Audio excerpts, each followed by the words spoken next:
مولانا مودودی قادیانی نامی کتابچہ لکھتے ہیں اور حکومت کو یہ سمجھانے کی کوشش کرتے ہیں کہ قادیانی مسلمان نہیں بلکہ غیر مسلم ہیں۔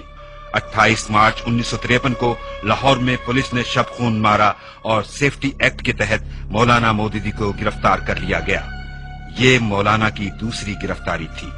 فوجی عدالت میں مقدمے کی سماعت ہوئی اور مولانا مودودی کو ناکردہ گناہ کی سزائے موت سنائی گئی۔ جب دیوانی احاطے میں مجھے پھانسی کا حکم سنایا گیا اور ساتھ ہی 1 ہفتے کے اندر رحم کی اپیل کرنے کے حق سے مجھے آگاہ کیا گیا تو میرے ذہن میں الگ ترتیب 3 خیال معاً آئے۔ ایک یہ کہ ظالم سے رحم کی اپیل کرنا میرے اصول اور میری عزت نفس کے خلاف ہے۔ دوسرے یہ کہ میں معافی کس بات کے لیے مانگوں؟ کیا اس بات کے لیے کہ مجھے جنت میں کیوں بھیج رہے ہو؟ ظاہر بات ہے کہ ساری عمر دین کی خدمت کر کے بھی دوسری طرح موت مرتے ہوئے جنت جانا ویسا یقینی نہیں ہو سکتا جیسا کہ اس شہادت کی موت کی صورت میں یقینی ہے۔ پھر کیا میں یہ کہوں کہ مجھے جنت سے بچاؤ؟ تیسرے یہ کہ اگر مجھ جیسے آدمی نے بھی رحم کی اپیل کر دی تو پھر اس ملک کے عام لوگوں میں غیرت و حمیت کا بالکل خاتمہ ہو جائے گا۔ مولانا مودودی نے فوراً جواب دیا کہ مجھے کسی سے رحم کی اپیل کرنے کی نہ ضرورت ہے، نہ میں کسی سے رحم کی اپیل کروں گا۔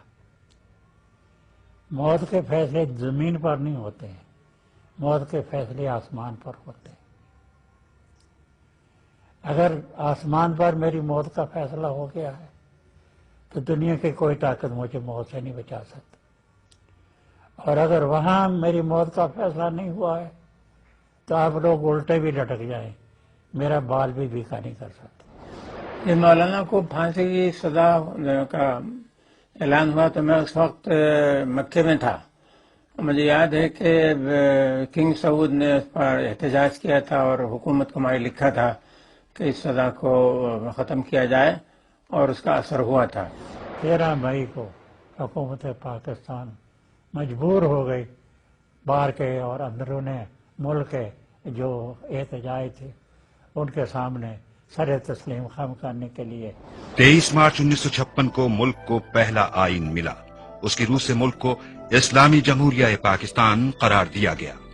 جون 1956 میں مولانا مودودی مؤتمر عالم اسلامی کی کانفرنس میں شرکت کے لیے شام کے دارالحکومت دمشق جاتے ہیں، جہاں آپ عالم اسلام کے ممتاز رہنماؤں سے ملاقاتیں کرتے ہیں۔ آپ واپسی میں حج بیت اللہ کی سعادت بھی حاصل کرتے ہیں۔ آپ روزہ رسول صلی اللہ علیہ وسلم پر بھی حاضری دیتے ہیں۔ 8 اکتوبر 1958 کو ملک میں مارشل لا لگایا گیا اور سیاست کی بساط لپیٹ دی گئی۔ مولانا مودودی سیاست کے صحرا سے نکلے اور علم و تحقیق کے سمندر سے اپنی پیاس بجھانے لگے۔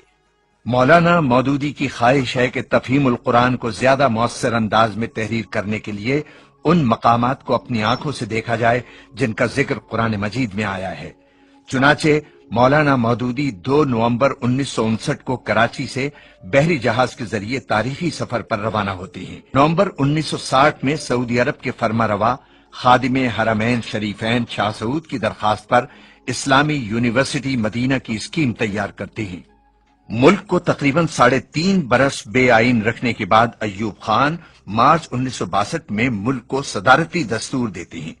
مولانا مودودی علل اعلان کہتے ہیں کہ یہ دستور نہ تو جمہوری ہے اور نہ اسلامی، کیونکہ 1956 کے آئین میں تو پاکستان کو اسلامی جمہوریہ قرار دیا گیا تھا، لیکن 1962 کے آئین کے پہلے آرٹیکل میں اسے صرف جمہوریہ پاکستان کہا گیا ہے۔ یہ وہ زمانہ تھا جب ملک فوجی آمریت کے شکنجے میں بری طرح جکڑا ہوا تھا، لیکن جماعت اسلامی نے اکتوبر 1963 میں اپنے کل پاکستان اجتماع کا فیصلہ کیا۔ 21 اکتوبر کو حکومت نے جلسے کو ناکام بنانے کے لیے لاؤڈ اسپیکر کے استعمال پر پابندی عائد کر دی۔ مولانا مودودی نے بغیر لاؤڈ اسپیکر کے تاریخی خطاب کیا۔ وہ اجتماع بھی مجھے یاد ہے کہ جب جماعت اسلامی کا اجتماع لاہور میں ہوا اور مولانا تقریر کر رہے تھے اور ان پر گولی چلائی گئی تو مولانا کھڑے رہے اور مولانا نے کہا، حالانکہ وہاں سے آوازیں آئی کہ مولانا بیٹھ جائیے اور آپ اپنی حفاظت کیجیے، تو مولانا نے فرمایا کہ اگر میں بیٹھ گیا تو پھر کھڑا کون رہے گا۔